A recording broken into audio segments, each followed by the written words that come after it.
বয়স যাই হোক না কেন ক্রীড়ার সাথে যুক্ত থাকার প্রয়োজন রয়েছে। এই প্রতিষ্ঠানটি রাষ্ট্রে অত্যন্ত গুরুত্বপূর্ণ প্রতিষ্ঠান। আমি মনে করি ক্রীড়া মানুষের শারীরিক সক্ষমতা নিশ্চিত করে, মানসিক উৎকর্ষতা বিকাশে ধনাত্মক প্রভাবক হিসাবে কাজ করে। অতএব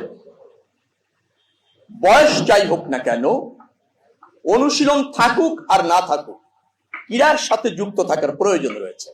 আপনারা প্রতিযোগিতায় অংশগ্রহণ করবেন, সর্বোচ্চ চেষ্টা করবেন উইন হওয়ার, সর্বোচ্চ চেষ্টা করবেন পারফরমেন্সের শতভাগ উপস্থাপন করার।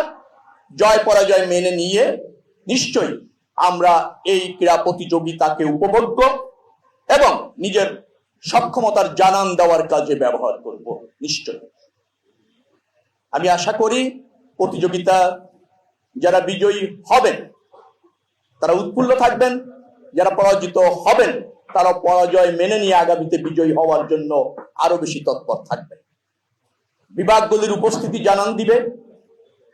সর্বশেষ গিয়েছে স্টেট এবং আইন বিভাগ, আমার যতটুকু মনে পড়ছে সর্বশেষ ক্রস করেছেন। সংখ্যাও তাদের কম, কিন্তু দায়িত্ব তাদের অনেক বেশি। অর্থাৎ এভাবে প্যারেডের পিছনে থাকতে হতে পারে শৃঙ্খলার জন্য, কিন্তু ফাংশন করানোর জন্য স্টেট এবং আইন বিভাগকে আরো বেশি তৎপর হতে হবে।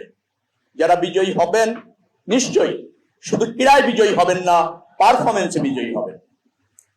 এই প্রতিষ্ঠানটি রাষ্ট্রে অত্যন্ত গুরুত্বপূর্ণ প্রতিষ্ঠান। এটার আপনাদের উপরে নির্ভর করে এটার সফলতা, আর আপনারা সফল হলে রাষ্ট্র সফল হয়, সরকার সফল হয়। BIWTA একটি স্বনামধন্য প্রতিষ্ঠান। এই প্রতিষ্ঠানের যে দায়িত্ব রয়েছে তা আপনাদের উপর বর্তায়।